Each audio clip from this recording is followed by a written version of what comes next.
Thanks for joining me here on Conversations for Yoga Teachers. I'm your host, Karen Fabian, the founder of Bare Bones Yoga. I'm an experienced registered yoga teacher with over 15 years of teaching experience, a certified personal trainer, and an entrepreneur. My mission is this: to help you develop into a purpose-driven, confident yoga teacher, one who truly understands anatomy and how to share it clearly and confidently so that you can help your students learn and, as a result, grow your impact and connection. I strongly support and value the uniqueness of all individuals and provide a safe community where diversity is embraced. Through my mentorship and signature program called the Blueprint Learning Program, I help yoga teachers build their skills in the area of learning anatomy, and along with that, help them learn important business skills and personal development ways of being that will transform them into purpose-driven teachers who make a big impact. On the podcast here, you'll get a blend of both anatomy learning, stories from teachers, interviews with others in the field, and a dose of personal development. For more information and to get on the wait list for any of my programs, see my website, barebonesyoga.com.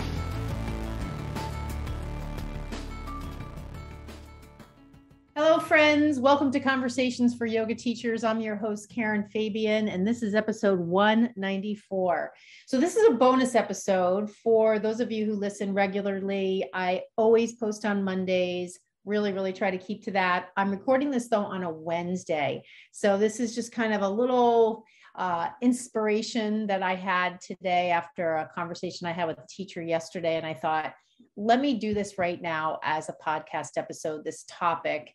So it's fresh in my mind, and I'm just in the mindset to share it, inspired to share it, rather than waiting till Monday. So here we are on Wednesday, July 13th, 2022.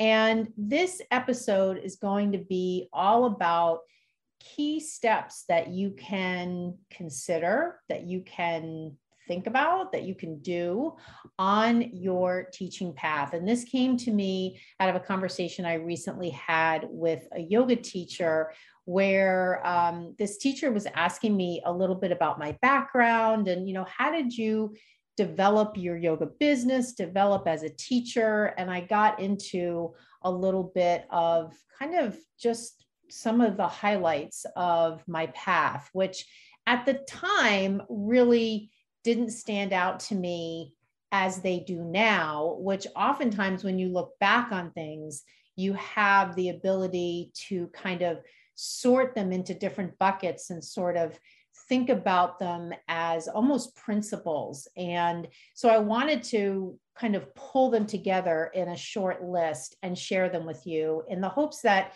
some of these things may really resonate with you, may be timely for you to hear now so that you can save yourself some of the struggle that I kind of experienced because I was learning these things as I was going along. I've been teaching for about 15 years now, so I've had kind of the tenure in the industry to have been exposed to a lot of different things. And it's been a long time since I've worked in a corporate job. I intentionally left a 20-year corporate career to teach yoga full-time, and I've maintained that as my single source of income and support and revenue and growth of my retirement plan and all of it for over 10 years now. So I have a proven track record and I've learned a lot. And whenever I have an opportunity to share like this with teachers, I want to do that because I really, truly believe that, number one, we can all learn from each other. And also, if I can sort of short circuit and fast track your growth in a way that I didn't have the opportunity to do in some of these areas, I definitely want to be able to do that. So before I get into those short list or that short list of things, principles, ideas, I want to just remind you, depending on when you are hearing this, tomorrow is going to be the second in my summer workshop series. And this is a chance for you to take part in these lively workshops where I will be presenting on different topics. Last month I did hip anatomy. Tomorrow is shoulder anatomy. Next month is the spine. And this summer workshop series comes not just as a series of workshops where you'll have a chance to not only learn the anatomy, but learn the skills that come from understanding it, the cues and the building of the sequences and the answering student questions. You will also have immediate access when you register for the workshop to the course part of my full anatomy training program. And so giving you this course access is a new thing I'm doing in a membership model. So you simply pay one price, $59.99, and you get access to the workshop, you get access to the course, and you do that on a monthly basis for as long as you'd like. Maybe it takes you, 6 months to go through the course. Maybe you participate in the workshops for 6 months and then you drop off.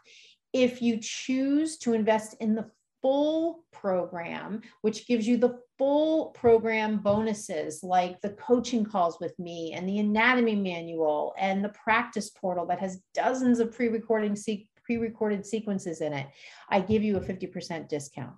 So to register for this workshop tomorrow, and believe me, you don't even need to be there live because the recordings go into the course. So if you missed the one last month, that will be in the course. Tomorrow's will be in the course. The spine one will be in the course.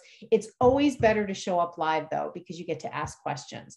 So to get the details to sign up for these workshops, to be part of this new membership that I intentionally priced at a very reasonable price of $59.99 a month, to give you total control on how long you want to make an investment in your learning, and at a price that I think is really reasonable. Wouldn't you agree? $59.99 is pretty reasonable to have access to a full online anatomy program that has the potential to really change your teaching, rather than sharing cues and not understanding the anatomy behind it, to share cues and really understand the why.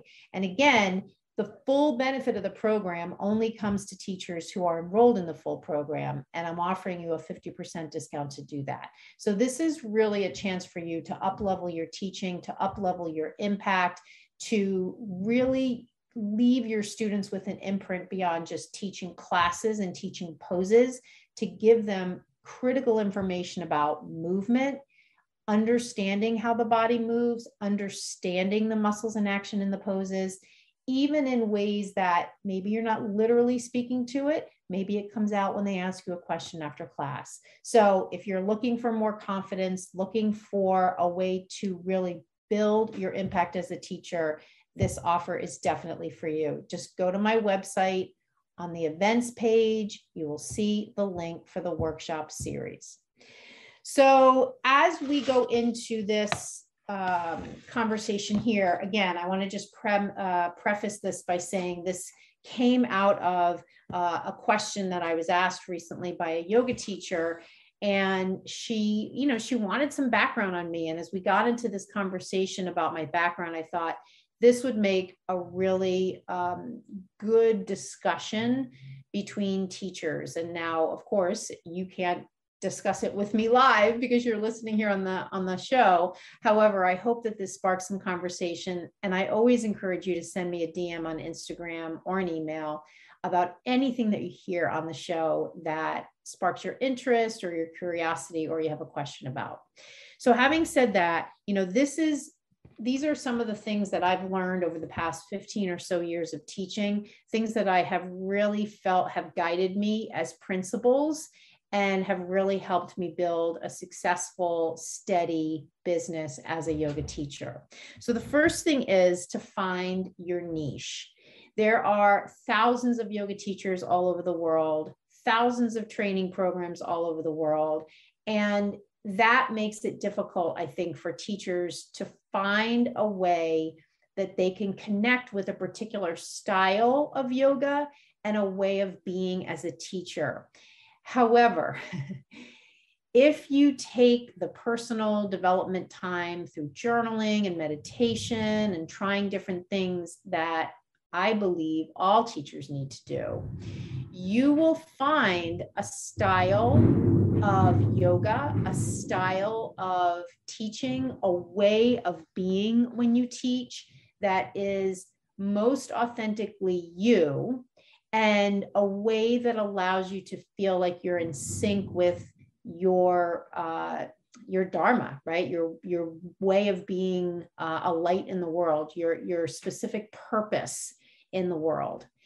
I have found that in teaching anatomy. I truly firmly believe that, as I attached to that topic, as I developed my knowledge and the depth of knowledge I have on anatomy, it became super clear to me that this was where my passion was, and this was where my skill set was, in sharing anatomy with my students and with teachers in particular, and making it really understandable, especially with a topic that a lot of people think is hard to understand. It really became my superpower to explain and share anatomical concepts in a way that makes it fun and makes it easy for people to understand. You should find your superpower, your niche, your way of sharing yoga, and be committed to that, even though it may change over time. And I'm not saying don't ever change it. What I'm suggesting is that it can be really helpful to have your own style of teaching and sharing and way of being, and to really, truly commit to that as your niche. So that leads me to the next one, which is stop trying to be popular and instead look to be accessible. Now, of course, you may hear this and you may think, well, Karen, I'm not trying to be popular. Or maybe you hear this and it does kind of hit home for you, and that maybe you are changing what you're doing to try to attract students.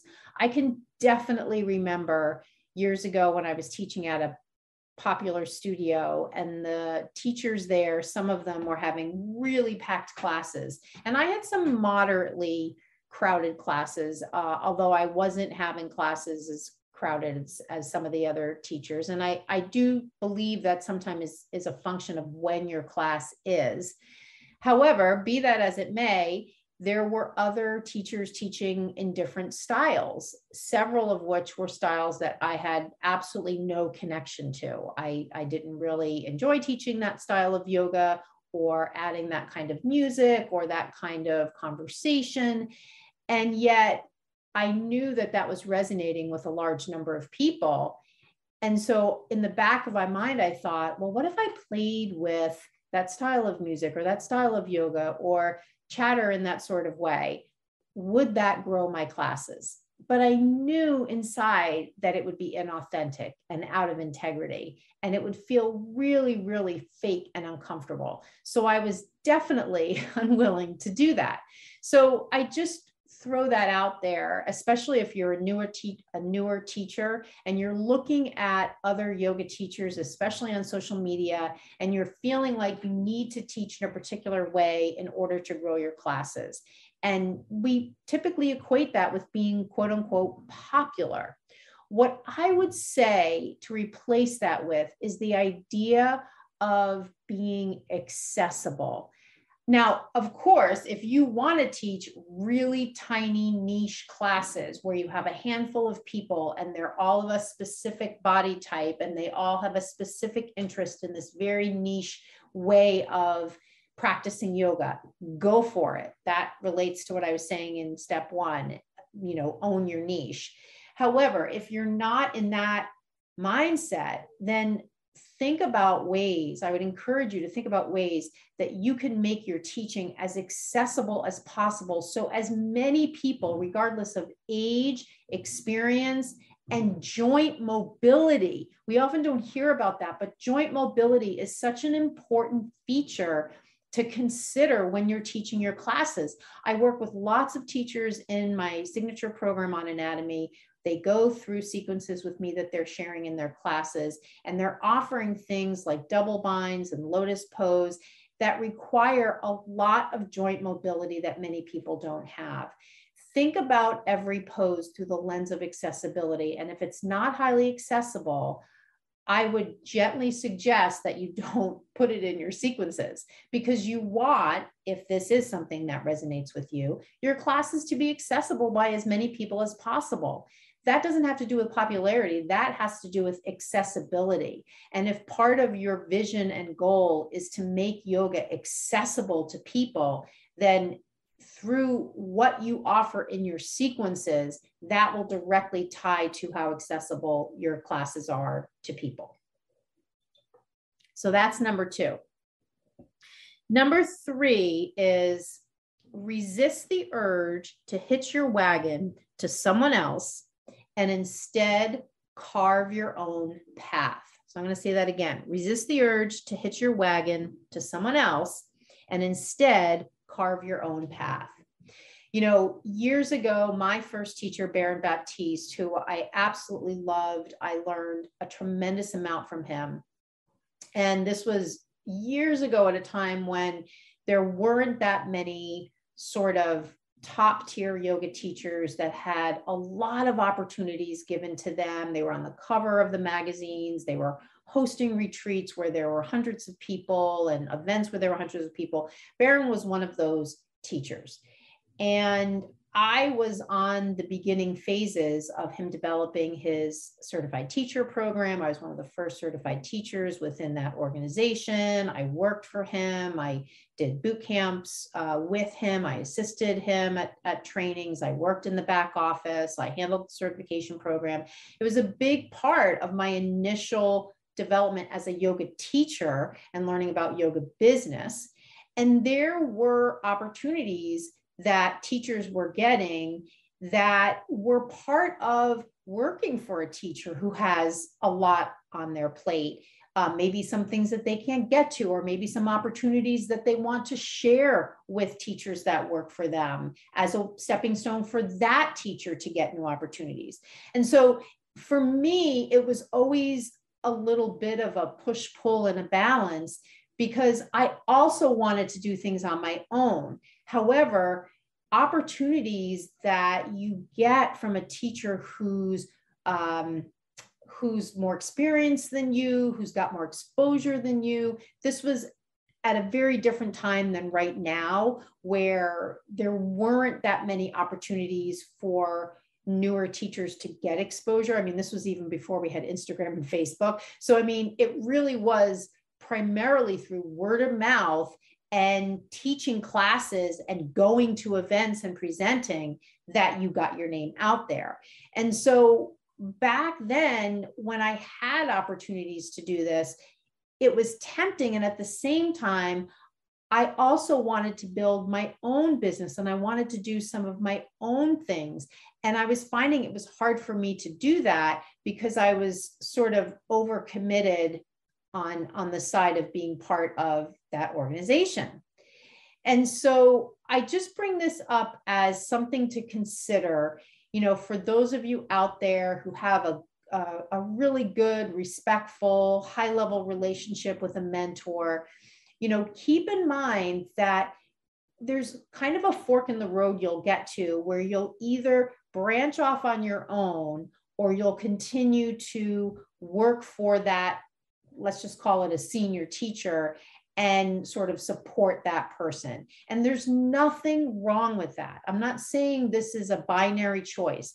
All I'm saying is be intentional about what you want to do and don't avoid going off on your own out of fear that you can't do it without the endorsement and the affiliation with this other teacher who is, again, we're just saying more senior than you, more opportunities than you, more exposure than you. So that's all I'll say about that. I hope I'm being clear. This is definitely not meant to be a disparaging thing. I hope this is more thought-provoking than anything else.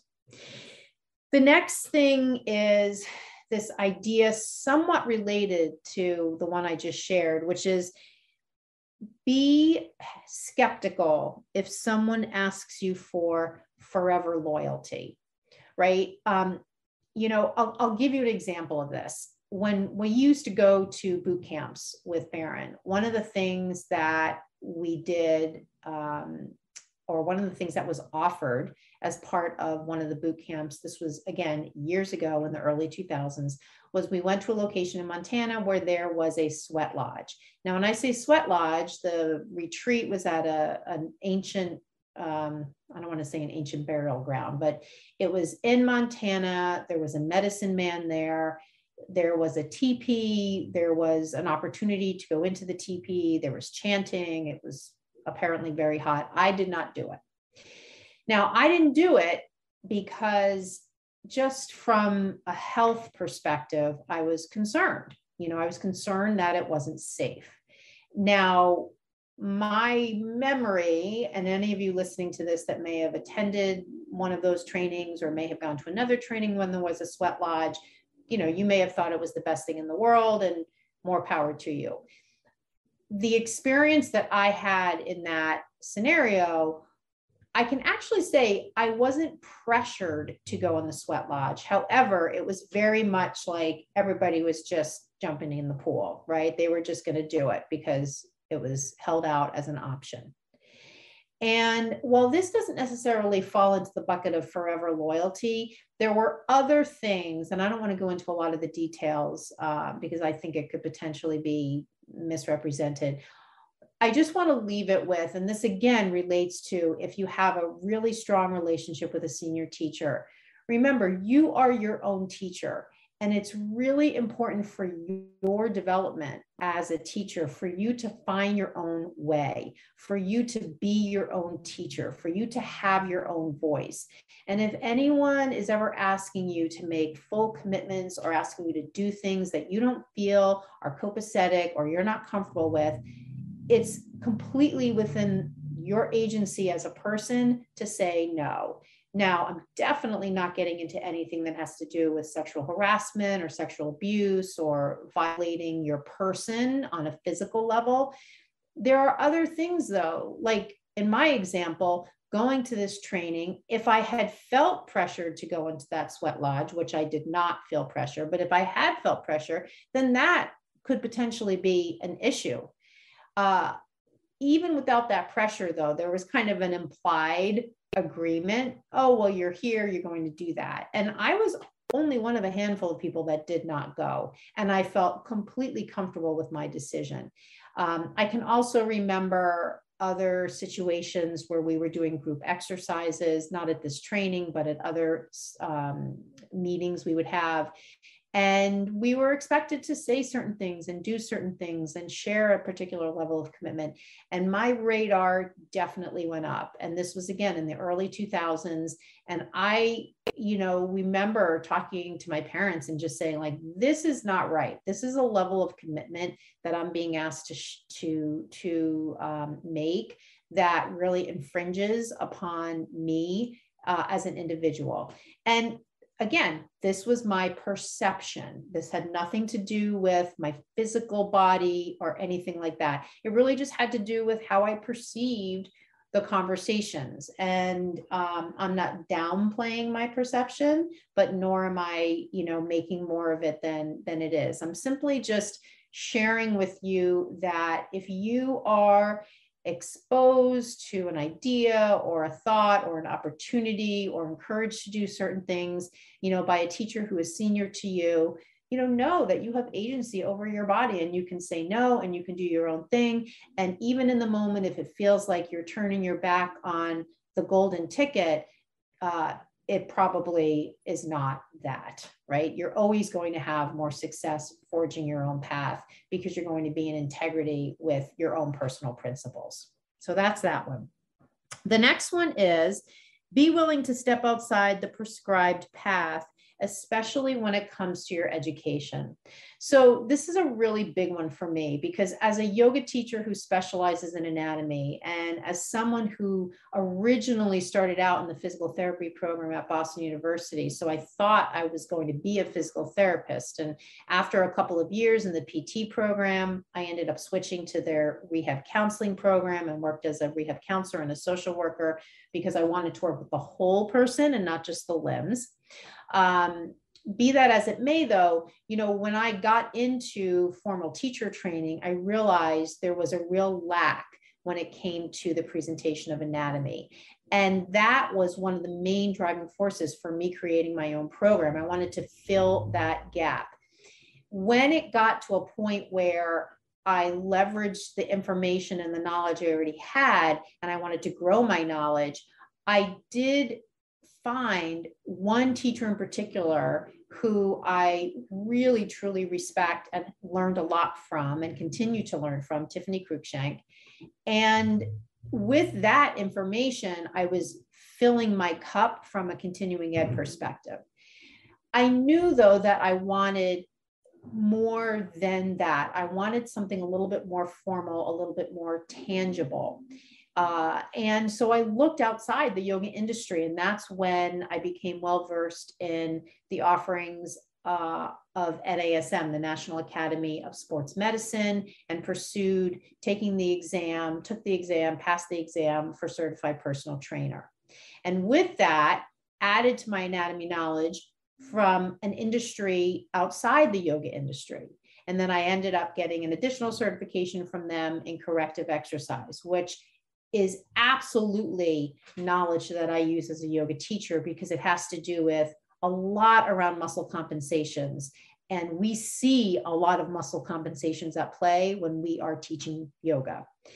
However, that information is never touched on in any yoga teacher training. It's really the variety of what is shared out there in the anatomy space for yoga teachers is so broad. And I know this because all the teachers that go through my program all have had different experiences in the myriad of trainings that they've taken. So I have proof and evidence that demonstrate, as an industry, the yoga industry is not providing consistent, high quality anatomy information to teachers.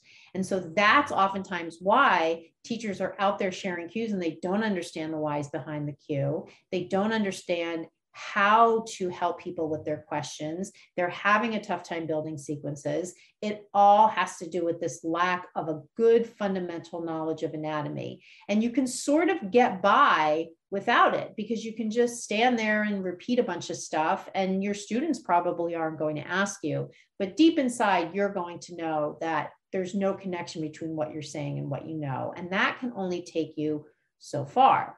So this particular issue or thought of being willing to step outside the prescribed path is something that I always encourage teachers to do. And this may not mean necessarily going to NASM or ACE, one of the personal training organizations, to get trained by them. It may simply mean stepping outside the hours-based training path that so many teachers are attaching themselves to for a reason that really hasn't been clarified. It's just sort of become the way. So I just encourage you that as you're taking a look at where you're at as a teacher, as you assess, independent of outside influences, what your challenges are right now, what you need more of right now. Don't be afraid to step outside the hours-based training path to seek out the kinds of trainings that you truly believe will help you move forward. The teachers that come into my program, they oftentimes come to it after spending thousands of dollars on hours-based training, and they still don't have the anatomy knowledge that they needed. And so that's a perfect example. They could have, saved that money by just taking my training before those hours-based trainings, and they would have gotten where they needed to go faster and for less money. So don't be afraid to do that. Don't hook your wagon up to this idea that after your 200 hour, you're going to take a 300 hour. And, you don't need to do that. It's individualized. You can make it an individual path that you create. That's one of the beauties of the yoga industry, is that you have the freedom to do that. The next thing is exude confidence, even if you're a little nervous, but don't make shit up. Don't make shit up. Don't stand there in front of your classes and just make stuff up. Like, move your scapula this way, or roll this that way, or use your core in this pose if you don't know. Yes, stand up there with butterflies in your stomach, take a deep breath and feel your feet on the floor, and do your best to come across as a confident teacher, even if you're a little nervous. Just don't pretend by using cues that you truly don't know. My biggest suggestion there is simply use action cues and confidently share them. You know those: step and reach and hug and squeeze and open and, spread your fingers wide and open your eyes and see clearly and, feel your feet on the floor, and all of those clear action cues. You can say those with conviction and clarity and confidence because at that most basic level what actions you want people to do on the mat. It's when we oftentimes wade into alignment cues, anatomy-based cues, that we get into that tricky spot where we're starting to share things that we really don't know. And that's where we're really making shit up. So that's just one thing I would say not to do. The next thing is create your own opportunities. This one is huge. There are so many teachers I talk to who are sitting around waiting for things to happen. I remember I had this whole conversation with a teacher one time, and she was teaching at a particular studio. The studio owner was giving her grief over the quality of her classes. The studio owner's perception was the quality of her classes was not meeting whatever standard she had. And so this teacher was just sort of, staying engaged with this conversation rather than looking for new opportunities, or better yet, creating her own opportunities. There are so many more things that are available to us as yoga teachers right now because the nut has been cracked on teaching virtually. And so this means that anybody that has a computer and an internet connection can now offer yoga classes, yoga workshops, meditation workshops, children's classes, partner yoga, weekend retreats, journaling exercises, anatomy trainings, chakra trainings, whatever it is. And if you find yourself, saying right out of the gate, oh, no one's going to come to that, well, then you're probably not cut out for this. I hate to say it, because if your first response is to, kind of say that's not possible, well, what are you doing then? Right? To be coachable is to be of possibility, and to be of possibility is to create opportunities and to make things happen. And, I hate to say it, if you're not comfortable as an entrepreneur, there is a high degree of entrepreneurship required for yoga teachers because there isn't a clear path.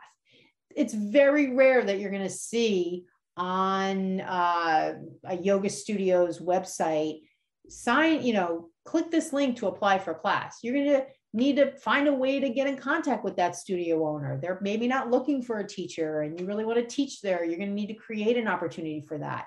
You want to teach in that school, or you want to, create that program, or you want to get out there and teach those outdoor classes. You can create that.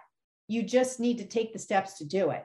And so for many yoga teachers that don't have any experience in entrepreneurship, don't have any experience in tech, don't have any experience in, kind of using the tools that have become so integral to being a yoga teacher today, whether it's social media or website development or marketing or messaging or any of that. Yes, I hear you. It is stuff to learn.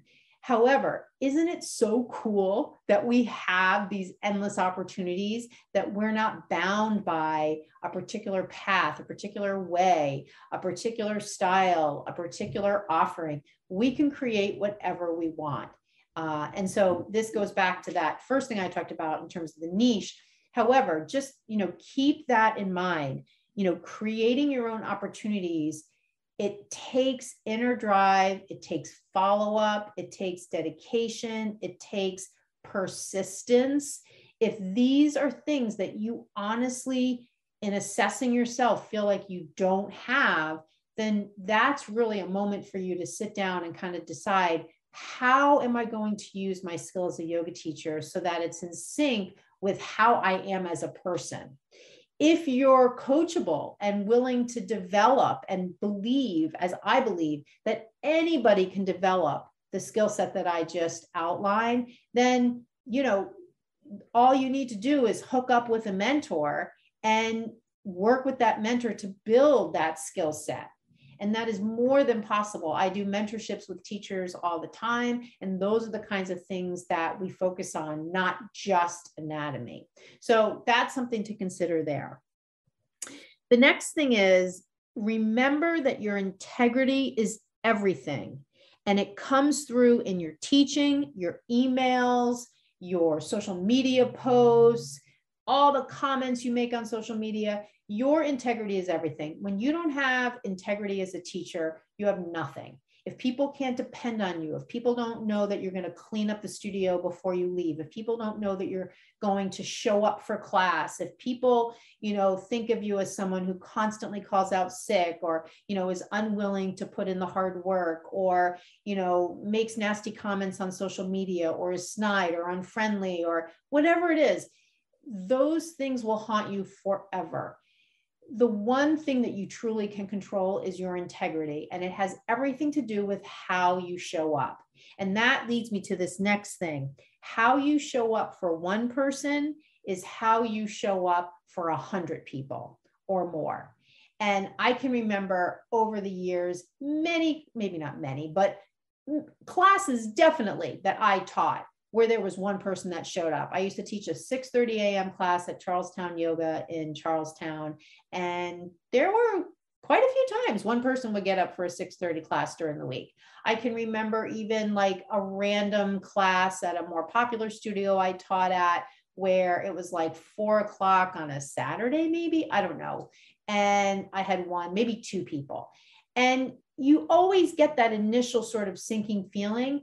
And then for me, and I can actually remember, honestly, there was a workshop I taught one time that one person came to, and there were other people signed up and one person actually showed up. And that person to this day is one of my most avid followers on social media. And whenever I see that person's picture, I'm always like filled with so much love, because we really had such a wonderful 2-hour experience where I was really able to focus just on that one student in a workshop. Right? I still went through my entire agenda. So, look, on some level, I hear you if you're thinking, oh, well, Karen, it's just such a bummer when there isn't more people energetically. Yeah, for sure. However, there's a reframe opportunity for all of us as teachers there to be of intense service to one person. And believe me, how you show up for that one person is how you show up for many persons, because it again speaks to your integrity as a teacher, speaks to who you are, what you're made of, what you're about, and really what you value. Because if all you value is having a class full of a bunch of people, that's not what being a quality, confident, skillful yoga teacher is. That comes from being of service. The quality of yoga teachers, high level, highly skilled, high quality yoga teachers are willing to, take that deep dive into working with somebody one-on-one, even if it's happening in a scenario where they didn't expect to teach a private, but just one person showed up for class. There are always opportunities for us to be of service, and what better one than when one person comes to our class.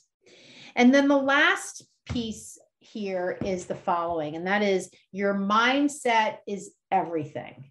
Your mindset is everything. I think about this a lot when I teach anatomy for other people's 200-hour training programs, which if you're listening to this and you're a yoga studio owner, know that you can outsource to me the entire anatomy piece. I love, love, love to be teaching that portion of someone's 200-hour. So they, as the studio owner, can go off and do other things. And so they can market their program in a way and say, you're going to have an intensive, high quality anatomy piece to your training.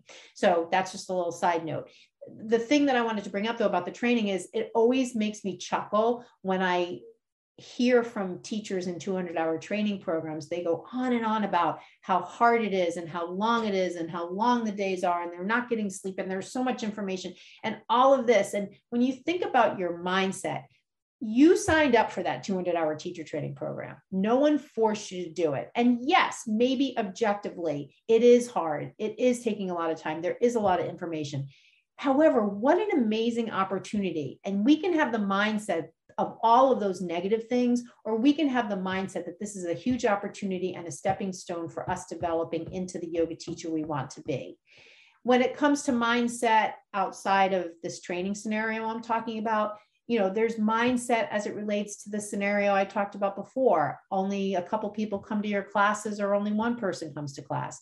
There's lots of different scenarios. You're teaching a class, you feel nervous, you beat yourself up after teaching that class, or you reframe it and you say, what can I learn from what happened? You have a weird interaction with the student. You feel like you're not getting the opportunities that you thought you were going to get, and now you need to create some opportunities and you're feeling that hesitation. How all of these things are approached can be done through the lens of, this is hard, this is challenging, I can't do this, or I totally have this, I am willing to learn, I'm willing to seek out the help that I need to get the outcome and the result that I want. And that, mindset piece for me has become a huge part of my growth and development, not only as a yoga teacher, but as a business owner and as a person. And believe me, I'm someone that grew up and every morning I was grumpy. My father used to call me Lucy after Lucy from Peanuts. She used to pull the football out from Charlie Brown. So it does not come natural to me. It's really something that I retrained my mind to do. And I'm so happy that I did, even on days when, I have bumps in the road in my business, I'm not reaching people in a way I want, I'm not seeing, the kinds of results that I want. I know that I have control over my thoughts. I have control over my mind. I have control over the way I see things. No one else can take that away from me. And that's something that I share with you. No one else can take that away from you. You can control your thoughts and how you see things. And it's not to say you're just going to put on these Pollyanna sunglasses. However, it is about seeing things through the lens of opportunity rather than through the lens of scarcity and lack. So that ends this kind of thought process here on different aspects of developing as a yoga teacher, developing your business, things I've learned along the way. I'll just review, there's 10 of them. I'll just review just the 10 as we wrap up here. Number 1, find your niche. Number 2, stop trying to be popular and instead look to be accessible. Number 3, resist the urge to hitch your wagon to someone else and instead carve your own path. Number 4, be skeptical if someone asks you for forever loyalty. I have that in quotes. Number 5, be willing to step outside the prescribed path, especially when it comes to your education. Number 6, exude confidence, even if you're a little nervous, but don't make shit up. Number 7, create your own opportunities. Number 8, remember your integrity is everything and comes through in your teaching, your emails, your social media posts, everything. Number 9, how you show up for one person is how you show up for 100 people or more. And then number 10, your mindset is everything. So with that, we'll wrap up today's episode. Thank you so much for listening. If you're still listening, you've made it to the end of the episode, and I really appreciate your time. And always, as always, reach out to me. Let me know which one of these things really hit home for you, which one of these things sparked your interest and curiosity. I'd love to hear it. Thank you so much for listening, and I will see you on the next episode of Conversations for Yoga Teachers. Namaste.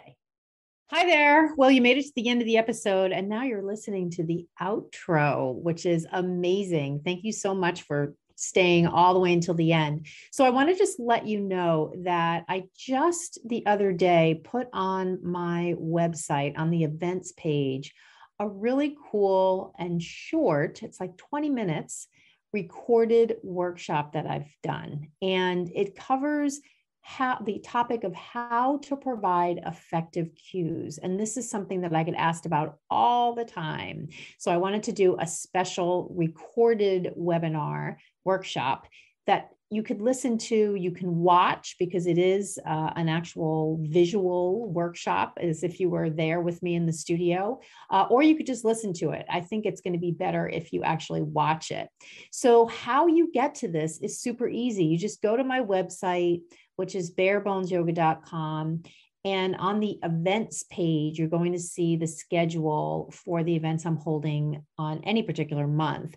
And right on that page, you'll see a link to watch the automated webinar. And I like to call them workshops because in the teacher world, yoga teacher world, that's what we call these deep dives we do into different topics. And this one is no different. So just hop over there, barebonesyoga.com, go to the events page. You can watch this webinar that I recently recorded. Here we are in the middle of 2022, and it's got some really cool ideas and strategies that you can use to really build your confidence in your cueing.